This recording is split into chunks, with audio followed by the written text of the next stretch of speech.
We've all heard the saying, the Lord giveth and the Lord taketh away. Well, so does the transfer portal. On Tuesday, USC experienced a little bit of both.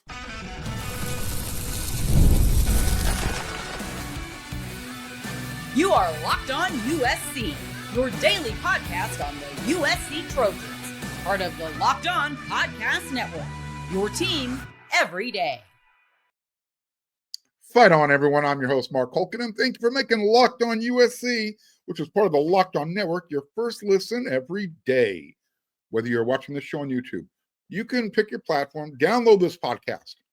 No matter where you watch, where you listen, this show's always free. This show always appreciates your support. This episode is brought to you by Monarch Money. Take control of your finances with Monarch Money. Use code LOCKEDONCollege at monarchmoney.com, and you're going to get 50% off your first year. So USC got their linebacker transfer out of the portal. USC also lost a player from the roster. We got a really big show. I got a lot of information for you on the show. We're going to talk about the transfer portal in the first segment. Coach Riley, after practice, talked to the media, said there's some things that are settled, some things that are unsettled. Discuss that. And then I might have a version of USC's depth chart through spring camp. So stick around for that third segment as well. You stick around for the whole show, but now you've got a special reason to stick around. So USC got their linebacker out of the transfer portal. Is he going to be the only one? Maybe. We'll see. You know, there's a chance they're looking for another. I spoke to a source earlier this evening after practice. I think USC's done with their linebackers. I'll get to Tamir Robinson here just momentarily, but USC also lost someone to the transfer portal, someone from their safety room. USC safety Jarvis Boatwright Jr. entered the transfer portal today, Tuesday, the April 22nd, 6'1", 191 pounds. He came to USC with the 2024 recruiting class. He's a 3-star. He enrolled early. He's been around. But unfortunately for Jarvis, he's been seen wearing that yellow no-contact jersey more often than not. So he rehabbed his first year, whatever that undisclosed injury was. And then this spring as well, kind of just a little bit of the same. He hasn't been able to shake any type of nagging injuries, and he's falling behind. So it's probably best that he, look elsewhere to play, especially right now, USC's safety room. It's deep. I mean, there's a lot of depth right now. Don't forget, they just brought in Kennedy Urlacher, who actually has playing experience. He came in from Notre Dame. And then they also brought in Bishop Fitzgerald.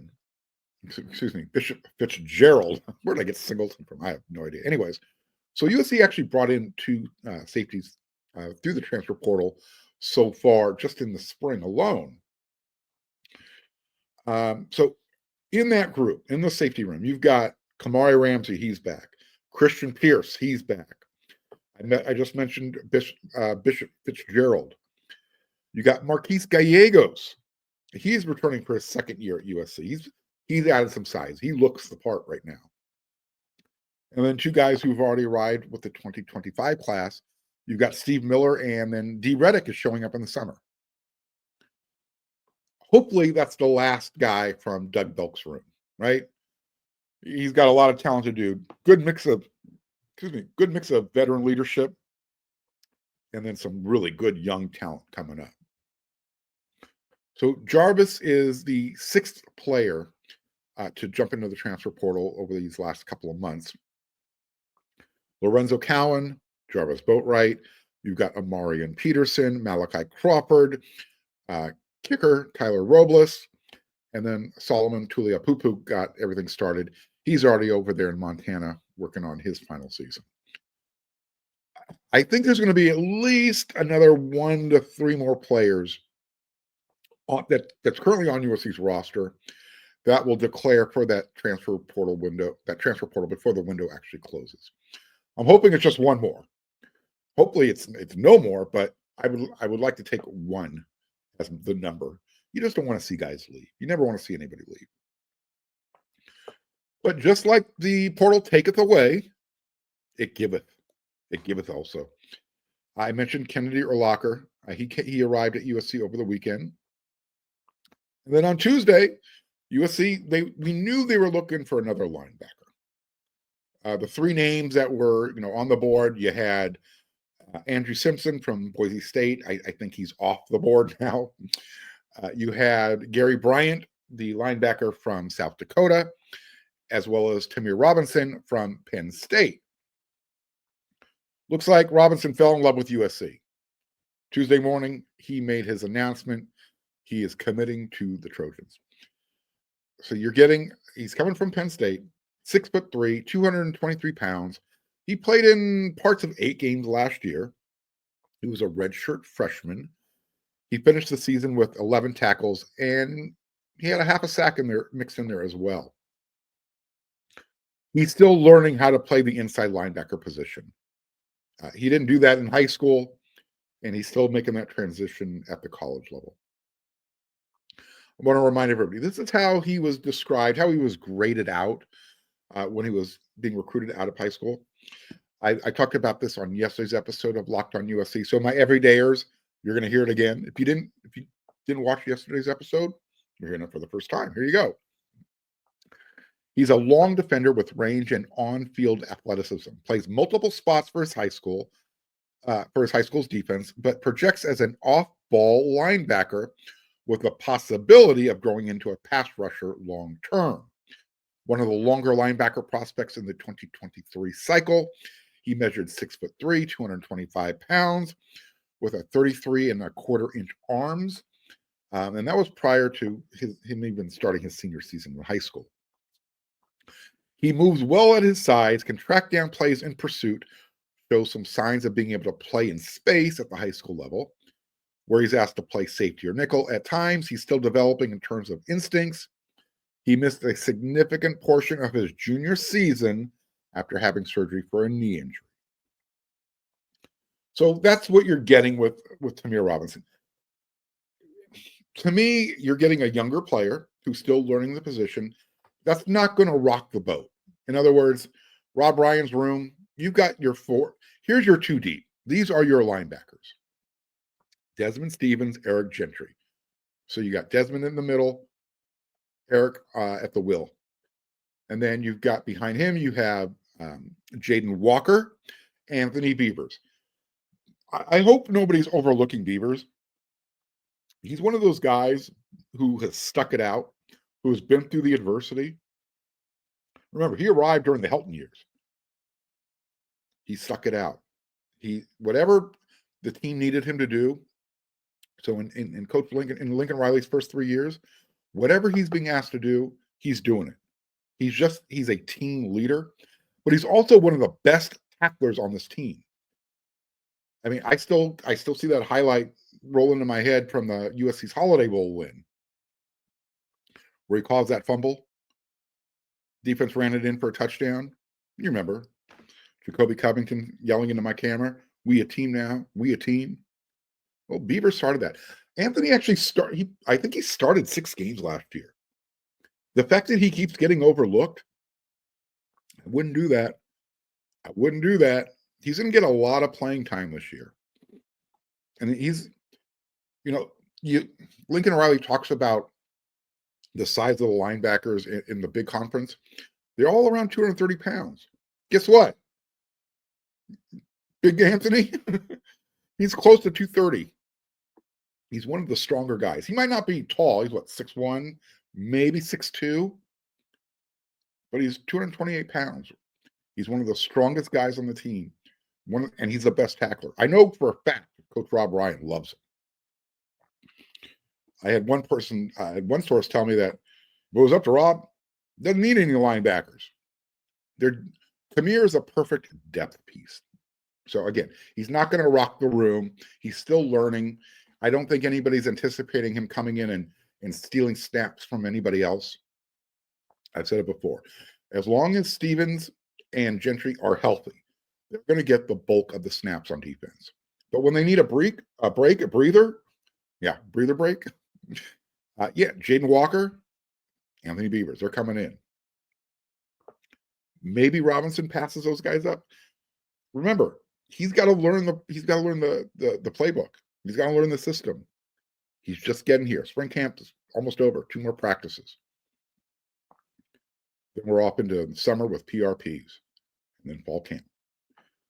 So it wasn't just the football team that dealt with the transfer portal. We get a couple of notes in here for the basketball program before we switch gears and get in that second segment where we're going to talk more about football. Coach Riley was going to, after practice, he mentioned some things are settled, some things are unsettled. But I wanted to get these couple of notes in there for the basketball fans, and there's plenty of you out there. USC's best player this year, Wesley Yates, he's already back up at Washington. USC's other best player this year, Desmond Claude, he decided he's going to test the NBA draft and the transfer portal.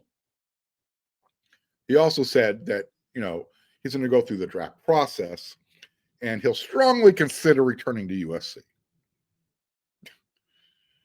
I'm hoping it comes back. I do. If he doesn't, USC already probably has a replacement. So you're losing Desmond Claude to the transfer portal. You're bringing somebody in. This is USC's biggest signee. I'm not talking about height or anything, body size-wise. I'm talking skill. His name's Rodney Rice. He's the 7th player to join the roster. 6'4", 198 pounds.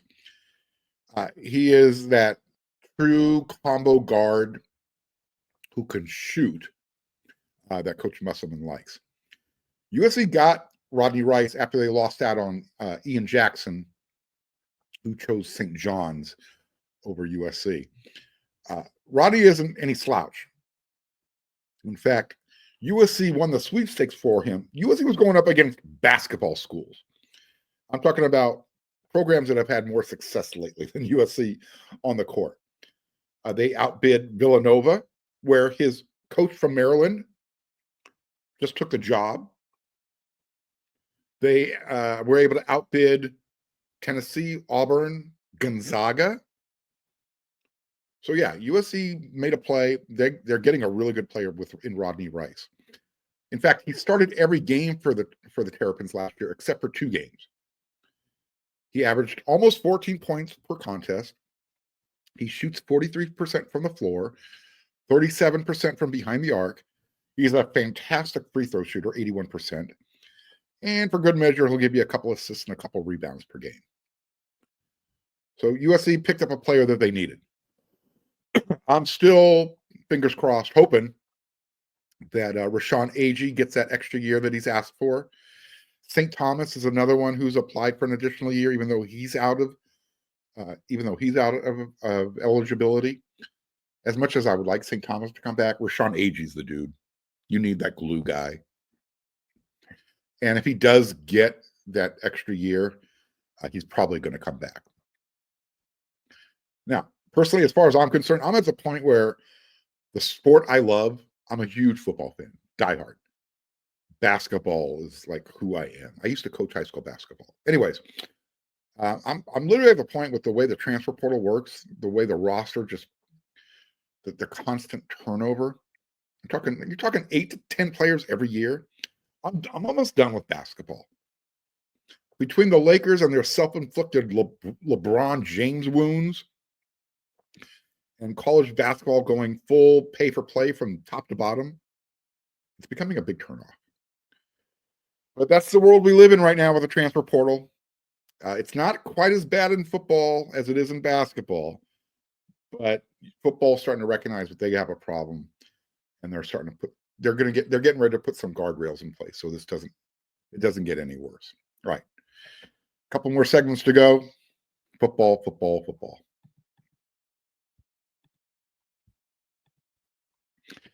When you check your bank account and you're going, God, I need a few more dollars in it. Where did it all go? Well, you probably did what I did. You probably ate out too much, did a little bit too much online shopping, you entertained a bunch of friends, whatever.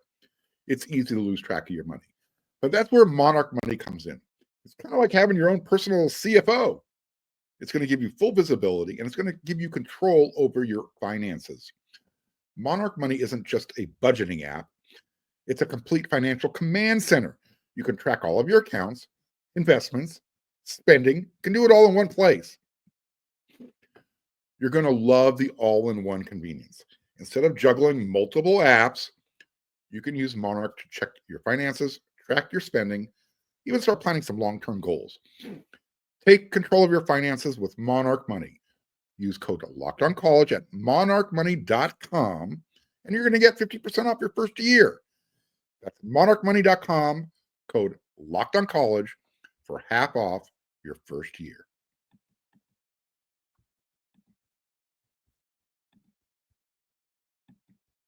I told you we'd talk football for the rest of the show. Here we go. USC held their 13th spring practice on Tuesday. It means there's 2 more to go. Thursday, and then Saturday they close shop. That's it. After Tuesday's practice, Coach Riley talked about Saturday, the final practice of the spring. He just wanted to remind everybody it's reserved strictly for family members and recruits. That's it. Nobody else is going to be allowed in. I got a couple of sources they're going to be helping me out. But after practice, one of the things that Coach Riley said, and it caught a couple of chuckles from the media that were attending. He says, one of the things they're going to be doing is once spring practice is over on Saturday, they're going to hold the Trojan Olympics. And Coach Riley said the biggest hope is that no staff members are put on injured reserve. They don't end up on rehab island. Quote, there's a lot of stretching going on in the John McKay Center right now. In other words, anticipate the players doing everything they can to embarrass their coaches in a good way. But those are the moments that I love. I wish I could be there just for that type of stuff. I like watching how a team's culture comes together, how they're building up that camaraderie. That's where the team bonds. That's when it all comes together, those types of events. As I mentioned, I have a couple of sources who will be there taking copious notes for me. So I should have some feedback for you guys next week. After Tuesday's practice, Coach Riley was also asked if, has anything been settled or what remains unsettled? Let me read to you what he said verbatim. Quote, I'd say there's a lot of competition in the corner room right now. I don't want to say unsettled. There's just a lot of guys in there I think that can help the football team. And how that shakes out will certainly be interesting to watch. There's definitely some competition in the receiver room right now. I even think the D-line room, again, not unsettled. It's just like there's a lot of good players in that room and they're battling and they're making each other better. I think our rotations and how we play and how we pair up together, it'll be interesting to see how that unfolds.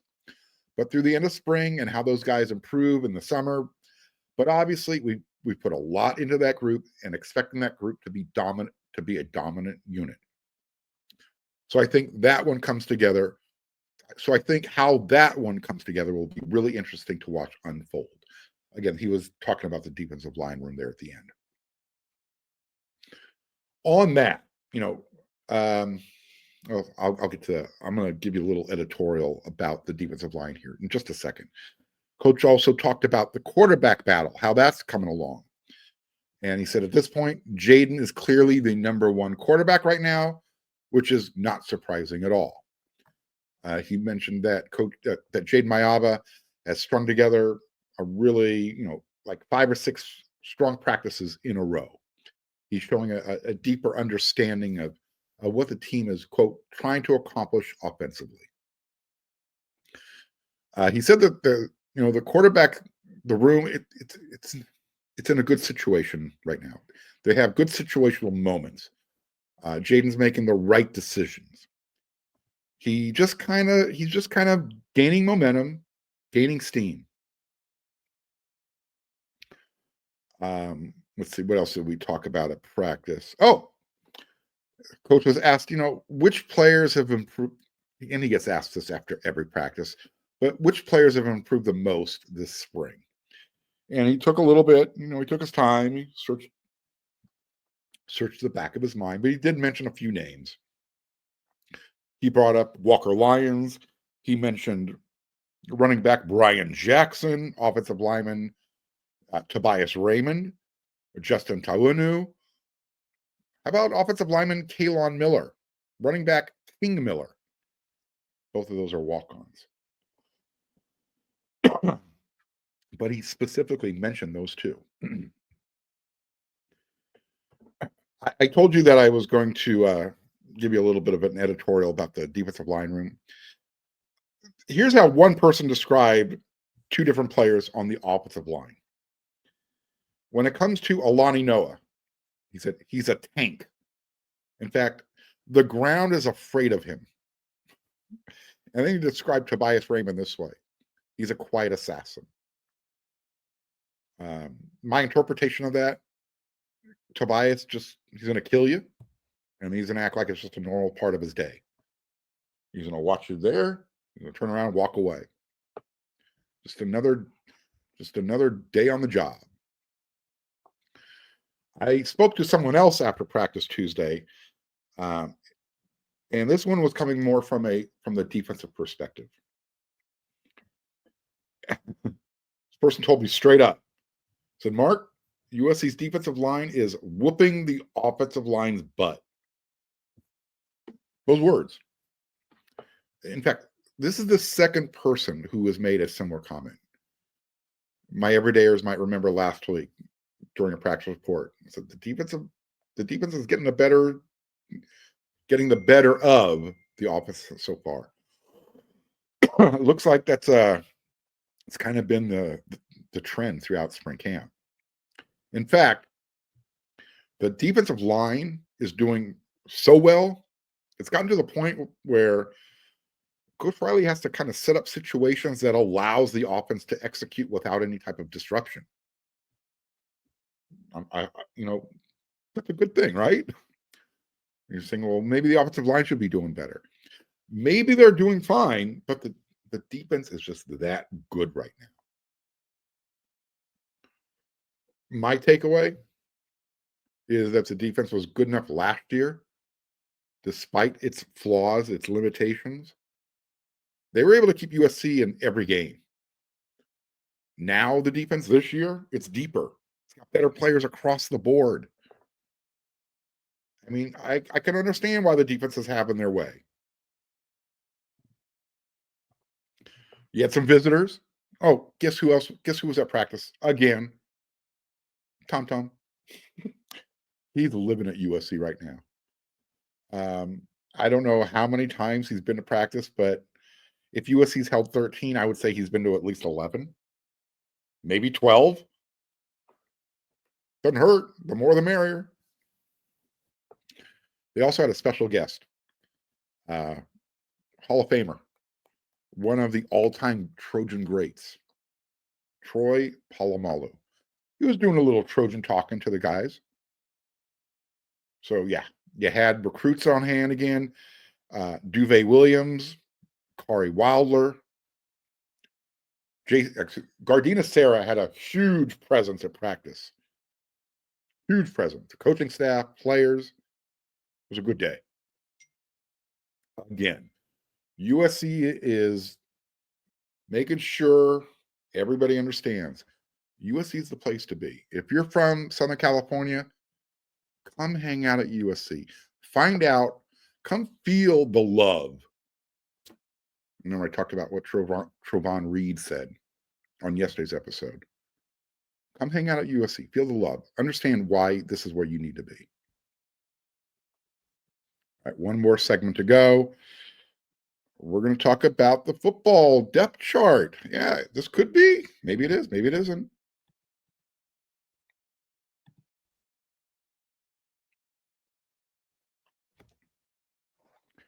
All right, so my super secret inside source sent me some updates from inside the McKay Center. Got some pictures that were sent to me of the wall, kind of how they line up the nameplates of every player, and it looks like a depth chart. So let's start with the offense. But let me do this first. I want to read the fine print part out loud for everybody, okay? I'm reading the fine print for everybody right now. This may or may not be the depth chart. but it sure looks like one. And also take into consideration, if you don't hear a name, that probably means they've been wearing the yellow no contact jersey. All right, let me get you started here. Starting at quarterback, Jaden Mayava, Huson Longstreet, Sam Heward, Gage Roy, Dylan Gebbia, Jack Stupin. At the X wide receiver spot, on the outside, you got Prince Strawn, Corey Sims, Asante Das, Brady Jung. At the other outside, at the Y, at the Z, you've got Jacoby, you got Jaden Richardson, Xavier Jordan, Donovan Wood. And then at the Y in the slot, you've got Mekhi Lemon, Jay Fair. So that's your wide receiver group. Is that the depth chart? Oh, no. Kind of looks like one, doesn't it? Let's talk about the running backs. You've got, in order, Waymon Jordan, Eli Sanders, Brian Jackson. I mentioned the name King Miller a few seconds ago. Harry Dalton, Sean McKelvey, Riley Wormley. Tight end, Blake McCree, Walker Lyons, Walter Matthews, Joey Olson, Nilo Tupo, Carson Tabarachi. All right, here's your offensive line. I know that's what you've been waiting for, right? At left tackle, Elijah Page, Elijah Vicona, Aaron Dunn. At left guard, DJ Wingfield, Mekhi Sena, Kalon Miller, Jack Sussner, Hayden Trader. At center, Killian O'Connor, Jeonre Reed, Willie Washer. At right guard, the tank, Alani Noah, Micah Banuelos, Ratumana Bulabalavu, and then Erwin Tomei. So that's the opposite side of the ball. Well, is that the actual depth chart? I don't know. But, the way those names are listed, it kind of feels like it. Want to talk about the defense? We can do that. I can do that for you. I got to look at my phone for this, though. So give me 1 second here. All right. What if I told you at one defensive end, you're going to have Cameron Fountain, Braylon Shelby, Elijah Newby, Garrett Pomeranz. Defensive tackle, Jade Albasiri, Jamal Jarrett, Jakeem Stewart, Gus Cordova, Brendan Cho. At nose, you've got Kobe Pepe, Keyshawn Silver, Carlon Jones, Floyd Bucard, Cash Jacobson, Cash Amos, Malik Amos. And then on the other defensive end, you got Anthony Lucas, Devin Tompkins, Jaden Ramos. And so those are the three you got at that side. At the linebacker spot, I talked about this in the previous segment. Let's go over that for you real quickly. Oops, wrong one. There we go. At the mic, you've got Desmond Stevens, Jaden Walker, AJ Tuatelli, Ryan Quintanar. At the weak side linebacker, you're going to have Eric Gentry, Anthony Beavers, Matai Tagoai, Garrison Madden, Roman Marchetti. Free safety, you're looking at Christian Pierce, Bishop Fitzgerald, Steve Miller, Marquise Gallegos. At cornerback, on one side, you've got Prophet Brown, Alex Graham, Kevin Longstreet, and Thornton Mitchell. And then I got to scroll across over here. And then on the other cornerback side, again, DeCarlos Nicholson, Braylon Connolly, Tristan Castro, Sean Serra. At nickel, you have Damon Harvey, DJ Harvey, Isaiah Rubin, Marcellus Williams, JJ Johnson. And then strong safety, you've got Kamari Ramsey and D. Reddick. So there you go. There's your defensive lineup. I gave you the offensive lineup. What do you like? What do you not like? Right, everything I just told you, if you're writing this down, write it in pencil. Because I'm telling you, that thing is going to shift around a lot. And I'm not even saying this is the actual depth chart, but this is one way the coaching staff is kind of keeping track where players are playing, the positions, at least for this week. We'll see what it looks like next week. We'll see what it looks like during PRPs. And obviously, fall camp is when it really matters. I want to remind everybody the NFL draft is this weekend. So I want to always say thank you for making Locked On USC your first listen every day. For your second listen this week, you should be checking out the Locked On NFL Draft with Damian Parson and Keith Sanchez as your favorite college players get ready for their next level. Get the latest draft rankings, rumors, and news every day. Find Locked On NFL Draft on YouTube or wherever you listen to your podcast. I will be back with another episode tomorrow. If there's any recruiting information, you're going to hear about it. Any more transfer portal movement, you're going to hear about it. And obviously, anything that has to do with USC football, basketball, this is the place to be. All right. Once again, thank you for making Locked On USC your first listen every day. Get on over there to wearesc.com. Fill in the blanks and some of the stuff I didn't cover. So until the next episode, everyone, you know what to do.